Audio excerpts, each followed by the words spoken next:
Hello everyone, welcome back to my channel. আবারও একটি নতুন পর্বতে আপনাদের অনেক অনেক ওয়েলকাম। এই পর্বতে আমি আপনাদের সাথে শেয়ার করছি পেঁয়াজকলি দিয়ে মুসুর ডালের একটি রেসিপি। এখন তো শীতকাল, প্রায় অনেক সবজি বাজারে পাওয়া যায়, তার মধ্যে অন্যতম এই পেঁয়াজকলি।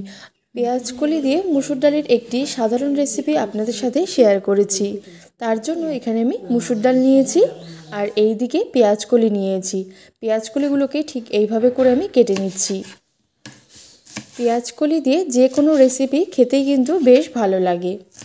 আর এখানে আমি সবগুলোই পেঁয়াজকলিগুলোকে এইভাবে করে কেটে নিয়েছি। এতটা পরিমাণে পেঁয়াজকলি হলেই এই রেসিপিটি তৈরি হয়ে যাবে। এইদিকে মুসুর ডাল একটা বোলের মধ্যে দিয়ে খুব ভালো করে 2 থেকে 3 বার মুসুর ডালগুলোকে ধুয়ে নিচ্ছি। খুব ভালো করে 2 থেকে 3 বার মুসুর ডালগুলোকে ধুয়ে নিয়েছি। এইদিকে কড়াই বসিয়ে দিয়েছি। কড়াইয়ের মধ্যে জল দিয়ে জলটাকে খুব ভালো করে ফুটিয়ে নেব। জলটা খুব ভালো করে ফুটে আসলেই এবার মুসুর ডালগুলো এর মধ্যে দিয়ে দিচ্ছি আর মুসুর ডালগুলোকে এবার সেদ্ধ করে নিচ্ছি।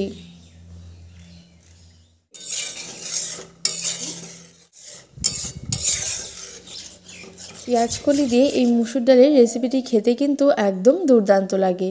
আপনারা যারা যারা খাননি অবশ্যই একবার হলেও এই রেসিপি তৈরি করে খাবেন। আশা করি আপনাদের প্রত্যেকেরই ভালো লাগবে। মুসুর ডাল খুব ভালো করে সেদ্ধ করে নিয়েছি, এটাকে নামিয়ে নিচ্ছি।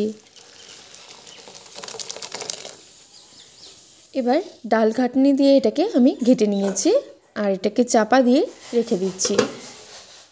এইদিকে কড়াই বসিয়ে দিয়ে কড়াইয়ের মধ্যে সরষের তেল দিয়ে দিচ্ছি। এইবার কেটে ধুয়ে রাখা পেঁয়াজকলিগুলো দিয়ে দিচ্ছি। পেঁয়াজকলিগুলোকে এবার ভেজে নেব। দিয়ে দিচ্ছি পরিমাণ মতো লবণ, দিয়ে দিচ্ছি হলুদ গুঁড়ো। এবার খুব ভালো করে পেঁয়াজকলিগুলোকে ভেজে নিচ্ছি।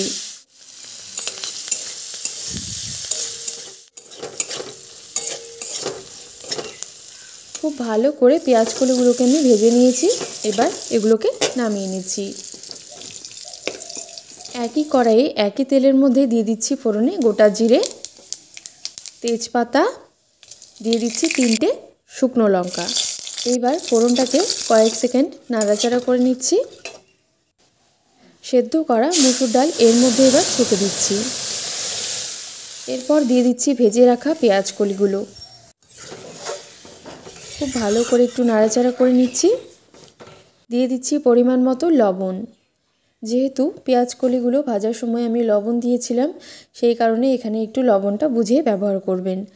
এইবার হাই ফ্লেমে একদম ডালটাকে ফুটিয়ে নিয়ে নামিয়ে নিলেই কিন্তু তৈরি হয়ে যাবে পেঁয়াজকলি দিয়ে এই মুসুর ডালের রেসিপিটি।